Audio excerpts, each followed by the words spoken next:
কোরআনে কারীমের শেষ তিনটি সূরা, এই সূরাগুলো আয়তনে অনেক ছোট ছোট। সূরা ইখলাস, যেটাকে আমরা কুল হুয়াল্লাহ সূরা বলি, সূরা ফালাক এবং সূরা নাস, এই তিনটি সূরা হলো গোটা কোরআনে যত বিশেষ ফজিলতপূর্ণ, বিশেষ মর্যাদাপূর্ণ সূরা আছে তন্মধ্যে থেকে অন্যতম। এই তিনটি সূরার মর্যাদা অনেক বেশি। আমি শুধুমাত্র এই তিনটি সূরা সম্পর্কে সংক্ষেপে ফজিলত এবং মর্যাদা এবং কখন কখন আমাদের পাঠ করার নির্দেশ আল্লাহ তাআলা দিয়েছেন, কেন দিয়েছেন সে বিষয়ে কথা বলার পর এই সূরাগুলোর প্রত্যেকটি সংক্ষিপ্ত ব্যাখ্যা অনুবাদে আমরা চলে যাব ইনশাআল্লাহ তাআলা। সময়ত উপস্থিতি, সূরা ইখলাস, সূরা ফালাক, সূরা নাস, সূরা কুল হুয়াল্লাহ, সূরা কুল আউযু বিরাব্বিল ফালাক, সূরা কুল আউযু বিরাব্বিন নাস, এগুলা যার যার মুখস্থ আছে একটু হাত তোলেন সবাই। মাশাআল্লাহ, তার মানে আমাদের সবার মুখস্থ আছে। হাত নামায়েন না, হাত উঠায় রাখেন। আল্লাহ আপনি আমাদের সবাইকে এই তিন সূরার সারমর্ম, এর মর্যাদা, এর ফজিলত, এর নির্দেশ, এর বার্তা, এটা আমাদের সবাইকে গ্রহণ করার, অনুধাবন করার, উপলব্ধি করার, মেনে চলার তৌফিক দান করুন।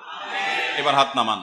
সময়ত ভাইরা আমার, কোরআনে কারীমের এই শেষের তিনটা সূরা এমন তিনটা সূরা যে আমাদের প্রিয় নবী সাল্লাল্লাহু আলাইহি সাল্লাম সারা দিনে সবচাইতে বেশি সংখ্যক বার যেই সূরাগুলোকে ওয়াজিফা হিসাবে, আমল হিসাবে পড়ার নির্দেশ দিয়েছেন কোরআনে কারীমের, সেই সূরাগুলো হলো এই তিনটা সূরা।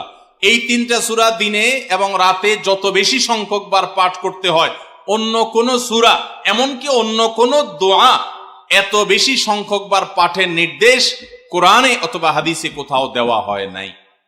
তাহলে এই তিনটা সূরার মর্যাদা, এর কি মর্তবা, এর কি বৈশিষ্ট্য, এর কি মাহাত্ম্য আছে সেটা বুঝবার জন্য আর কিছুর প্রয়োজন নাই। এই একটি কথা যথেষ্ট যে দিন এবং রাত 24 ঘন্টার ভেতরে কোরআনে কারীমের এই শেষ তিনটা সূরা, সূরা ইখলাস, সূরা ফালাক, সূরা নাস, এগুলোকে যত বেশি সংখ্যক বার নবী সাল্লাল্লাহু আলাইহি সাল্লাম পড়ার নির্দেশ দিয়েছেন, তিনি নিজে পাঠ করতেন, এত বেশি সংখ্যক বার অন্য আর কোন দোয়া, আর কোন সূরা, আর কোন আয়াত, আর কোনো কিছু পাঠ করার নির্দেশ আমাদেরকে কোরআন হাদিস দেয় নাই। এখান থেকে এই তিনটার সূরা যে আল্লাহর কাছে কত গুরুত্বপূর্ণ, নবী সাল্লাল্লাহু আলাইহি সাল্লামের কাছে কত গুরুত্বপূর্ণ, যে রিপিটেডলি এত বেশি সংখ্যক বার পাঠ করার নির্দেশ দেওয়া হয়েছে, এটা পরিষ্কারভাবে বোঝা যায় কি যায় না বলেন? সময়ত ভাইরা আমার, সূরা ইখলাস, সূরা ফালাক, সূরা নাস, এই তিন সূরা দিন এবং রাত সব মিলিয়ে আমাদের প্রিয় নবী সাল্লাল্লাহু আলাইহি ওয়াসাল্লাম তিন জায়গায় তিনি তিন সময় এই সূরাগুলো পাঠ করতেন। একটা হলো সকাল এবং সন্ধ্যায়।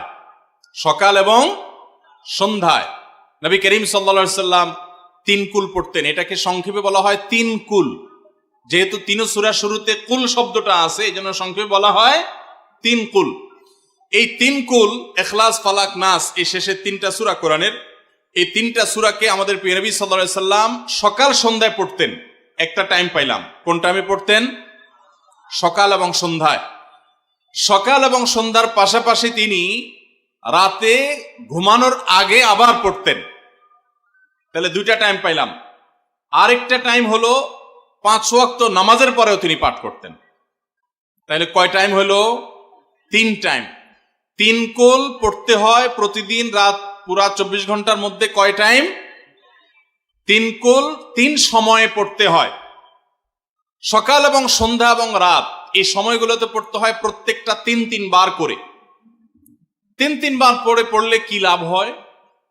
নবী করিম সাল্লাল্লাহু আলাইহি ওয়াসাল্লামের পরিষ্কার হাদিস রয়েছে, যদি কেউ সকালে 3 কুল 3 বার করে পাঠ করে, সূরা ইখলাস 3 বার, সূরা ফালাক 3 বার, সূরা নাস 3 বার যদি কেউ পাঠ করে, সন্ধ্যার আগ পর্যন্ত সারা দিনের জন্য ওই পাঠকারী ব্যক্তি আল্লাহ তাআলার জিম্মায়, আল্লাহর হেফাজতে, আল্লাহর নিরাপত্তায় সে চলে যায়।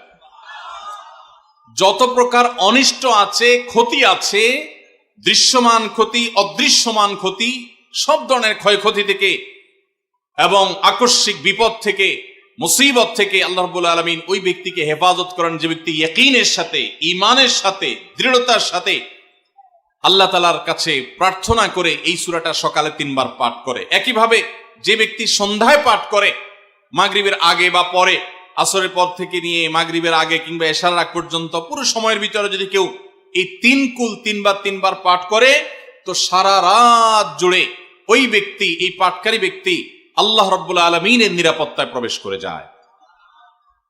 একইভাবে আমাদের প্রিয় নবী সাল্লাল্লাহু আলাইহি সাল্লাম প্রত্যেক 5 ওয়াক্ত নামাজের প্রত্যেক ওয়াক্তের পর এই 3 কুল পাঠ করতেন একবার। কয়বার? একবার সূরা ইখলাস, একবার সূরা ফালাক, আর একবার সূরা নাস। তাইলে মোট দিন এবং রাতে কয় জায়গায় কয় টাইমে এই সূরাগুলো পাঠ করতে হয়? 3 টাইম।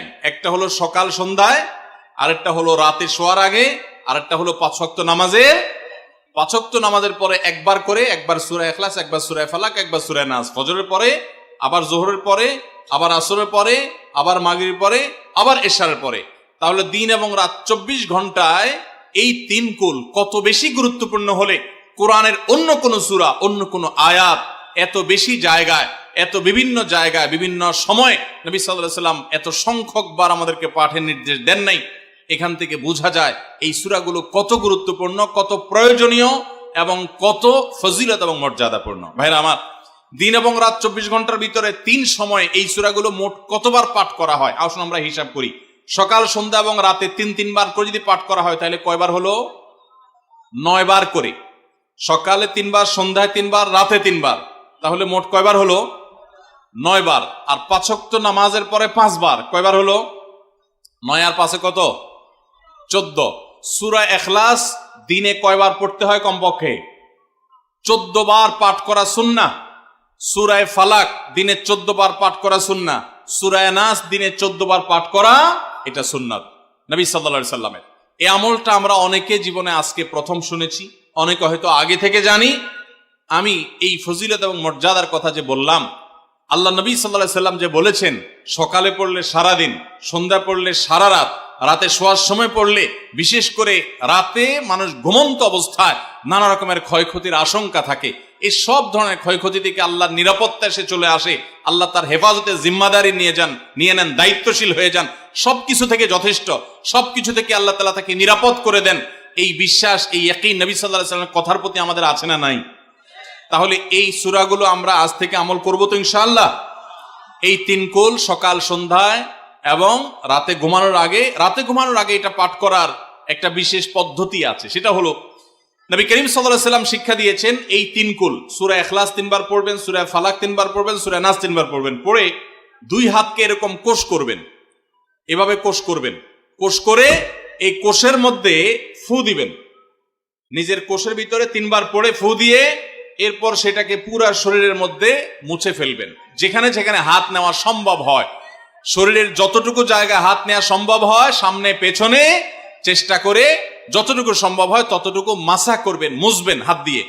এর মাধ্যমে আল্লাহ তাআলা আপনাকে হেফাজত করবেন। ছোট ছোট বাচ্চা যারা আছে, দুধের শিশু, 2 বছর, 4 বছর, 6 বছর, যারা পড়তে পারে না এখনো বা মুখস্থ নাই, সে বাচ্চাদেরকে মা বাবা বা তাদের কাছের কোনো লোকজন তারা পড়ে 3 বার ফু দিবেন। আবার 3 বার পড়ে নিজের ছেলে মেয়ের সবার শরীরে ফু দিয়েন না, প্রত্যেকের জন্য 3 বার। আপনারটা আপনি করবেন, বাচ্চাকে করে দিবেন। এই আমলগুলো আল্লাহ তাআলা আমাকে যেদিন জানার তৌফিক দিয়েছে, আপনাদের উৎসাহের জন্য বলি, সারাদিনে আর কোনো আমল করতে পারি আর না পারি, নফল আমল হিসাবে এই আমলটা সজ্ঞানে, বিশেষ কোনো বিপদ আপদ মুসিবত না হলে আমি আলহামদুলিল্লাহ এই আমলটা কখনো ছাড়ি না, প্রতিদিন করি আলহামদুলিল্লাহ। আজকেও শুরুতেও এই আমলটা আমি করে নিয়েছি। আপনারা সবাই আমলটা করবেন তো ইনশাআল্লাহ?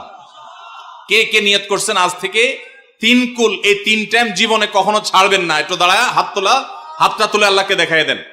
সবাই নিয়ত করছেন তো? আল্লাহ আমাদের সবার হাতগুলোকে কবুল আর মঞ্জুর করে নিন। আল্লাহ তাআলা আমাদের সকল ক্ষয়ক্ষতি থেকে হেফাজতের জন্য আল্লাহ একাই যথেষ্ট হয়ে যান। ভাইরা আমার, তাহলে 3 কুলের আমলটা করবো তো ইনশাআল্লাহ? 3 কুল সম্পর্কে আরো অনেক কথা বলার আছে। এই 3 কুলের ফজিলত এবং মর্যাদা নিয়ে আরো বহু কথা শোনাবার আছে, কিন্তু আমি শুধুমাত্র এটুকু যথেষ্ট মনে করি আমলের জন্য। আমরা এটাকে আমল করব। আমাদের সারা দিনে সারা রাতে কত রকমের বিপদ আপদের ভয় থাকে, আশঙ্কা থাকে। আপনি যদি কোনো এলাকার কোনো প্রভাবশালী ব্যক্তির সাথে আপনার পরিচয় থাকে, আর ওই ব্যক্তি যদি বলে তোমার কোনো সুবিধা অসুবিধা যেন না হয়, এই এলাকায় প্রবেশ করলে আমাকে একটা SMS করে রাখবা। ওই এলাকার থানা পর্যায়ে হলো ওসি সাহেব, জেলা পর্যায়ে হলে SP সাহেব, DC সাহেবের সাথে আপনার খুব হট লিঙ্ক, খুব ভালো সম্পর্ক, তিনি আপনাকে ভালো জানেন। আপনাকে বলে দিয়েছে তুমি সেখানে গেলে তুমি আমাকে শুধু SMS করবা, আপনি SMS করেছেন, তিনি রিপ্লাই দিয়ে বলেছেন ঠিক আছে তুমি এলাকায় ঢুকছো, আমি দেখতেছি, অসুবিধা নেই। ওই এলাকায় আপনাকে কেউ ডিস্টার্ব করলে, কেউ আপনার ক্ষতি করতে চাইলে, কোন অসুবিধা করতে চাইলে আপনার কোনো ভয় হবে? কারণ প্রশাসনের ব্যক্তিরা আপনাকে অভয় দিয়েছেন, তারা আপনার সাথে আছেন, তদারকি করছেন, আপনি নির্ভয় ফিল করবেন। প্রশাসনের ভাইদের হাতে সবকিছু নাই, সবকিছু আছে। তারা চাইলে সব ক্ষতি থেকে আপনাকে বাঁচাতে পারবেন? পারবেন না। হ্যাঁ, তারা চেষ্টা করবেন, এটা ঠিক। এইটুকুর কারণে যদি আপনার এত আস্থা তৈরি হয়, তো আরশে আজিমের মালিক স্বয়ং আহকামুল হাকিমিন আল্লাহ রাব্বুল আলামিন, যার হাতে মানুষের জীবন, যার হাতে মানুষের মৃত্যু, যার হাতে মানুষের সকল লাভ, সকল ক্ষতি, সকল কল্যাণ, সকল অকল্যাণ, সেই আরশের মালিক বলছেন তুমি সকাল এবং সন্ধ্যায়, রাতে শোয়ার সময় এই 3 কুলের আমল যদি তুমি করো, তো আল্লাহ রাব্বুল আলামিন স্বয়ং তোমার সব কিছু থেকে তোমার জন্য যথেষ্ট হয়ে যাবে। তোমার কোনো কিছুর প্রয়োজন হবে না। আল্লাহর কথার প্রতি যদি ইয়াকিন থাকে, নবী সাল্লাল্লাহু আলাইহি ওয়াসাল্লামের হাদিসের প্রতি যে বিশ্বাস থাকে যদি, তাহলে ইনশাআল্লাহ আজ থেকে আমরা কেউ, আমার পর্দা আলের মা বোনরা যারা শুনছেন, আমরা যারা শুনছি, আমরা কেউ এই আমলটা ছাড়বো না ইনশাআল্লাহ। সবাই আমল করবো তো ইনশাআল্লাহ। তাহলে 3 কুল 3 টাইমে দিনে মোট 14 বার এটা আমরা পড়বো। এখন পড়ার ক্ষেত্রে আবার একটা সমস্যা হলো, এই টাইপের আমলগুলো আমরা পড়ি খুব তাড়াহুড়া করে। যেমন সুবহানাল্লাহ 33 বার, আলহামদুলিল্লাহ 33 বার, 5 ওয়াক্ত নামাজের পরে আল্লাহু আকবার, আছে না নাই? এগুলো সাধারণত কিভাবে পড়ে মানুষ বলেন? আমরা তো সবাই এ রোগের রোগী। কিভাবে পড়ি আমরা বলেন? সুবহানাল্লাহ সুবহানাল্লাহ সুবহানাল্লাহ সুবহানাল্লাহ সুবহানাল্লাহ সুবহানাল্লাহ সুবহানাল্লাহ। আমি যদি এখন মেজো ভাইকে বলি ভাই আল্লাহ আপনার ভালো রাখুক, ভালো করছেন ভাই, কি হয়েছেন, আমি যদি তাড়াহুড়া করে কথা বলবো, উনি বলবে লোকটার কি মাথা কোনো সমস্যা হলো কিনা। কারণ আমি একটা মানুষের সাথে যখন কথা বলবো, এমনকি ওনার প্রশংসা, সুবহানাল্লাহ মানে আল্লাহর পবিত্রতা বর্ণনা করা, এটা আলহামদুলিল্লাহ মানে আল্লাহর প্রশংসা করা। তো আপনি আল্লাহর প্রশংসা, আল্লাহর গুণকীর্তন করতে গিয়ে যদি বলেন যে উনি খুব ভালো মানুষ, উনি এটা করে, উনি সেটা করে, আমি তাড়াহুড়া করে বলবো যে কি ব্যাপার ভাই, আপনারা কেউ দৌড়ায় নাকি? তো আপনি সুবহানাল্লাহ আলহামদুলিল্লাহ যদি তাড়াহুড়া করে পড়েন, তো এই সুবহানাল্লাহ আলহামদুলিল্লাহ যে মর্যাদা আপনার পাওয়ার কথা, তাড়াহুড়ার কারণে সেই মর্যাদা পাবেন না। মহব্বতের সাথে পড়বেন, অর্থ বুঝে, সুবহানাল্লাহ সুবহানাল্লাহ সুবহানাল্লাহ আলহামদুলিল্লাহ আলহামদুলিল্লাহ। কোয়ালিটি মেনটেন করবেন। দেখেন আমাদের মুসলমানদের, গোটা দুনিয়া জুড়ে মুসলমানদের একটা বড় ত্রুটি হলো যে আমরা আজকাল কোনো কাজে, সেটা দুনিয়ার কাজ হোক আর আখিরাতের কাজ হোক, সব কাজেই আমরা তাড়াহুড়া করে কোয়ালিটিটা নষ্ট করে ফেলি, আমরা কোয়ালিটিটা ঠিক রাখি না। আমার আফসোস লাগে অমুসলিম প্রধান দেশগুলোতে যখন যাই বা তাদেরকে যখন দেখি যে তারা কাজের মধ্যে কোয়ালিটিটা ঠিক রাখে, যেটাই করে কোয়ালিটি ঠিক রাখে, অথচ এই নির্দেশ আমাদেরকে আমাদের রাসূল দিয়েছেন, ইন্নাল্লাহা ইউহিব্বু ইযা আমিলা আহাদুকুম আমালান আইয়ুতকিনাহু, আল্লাহ পছন্দ করেন বান্দা যেই কোনো কাজ করুক, আমালান আই আমালিন, যে কোনো কাজ করুক, সেটা দুনিয়ার কাজ হোক, সেটা আখিরাতের কাজ হোক, সুদৃঢ়ভাবে করবে, সুন্দরভাবে করবে, উত্তম রূপে করবে, এটা আল্লাহ তাআলা পছন্দ করেন। আর আজকাল আমাদের অবস্থা কি?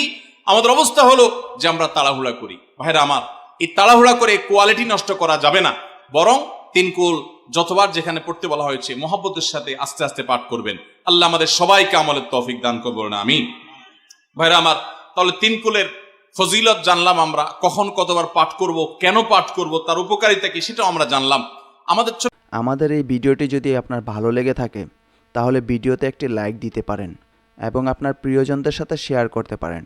এবং এইরকম আরও ভিডিও পেতে আমাদের ইউটিউব চ্যানেলটি সাবস্ক্রাইব করে পাশে থাকা বেল আইকনটি অন করে দিন।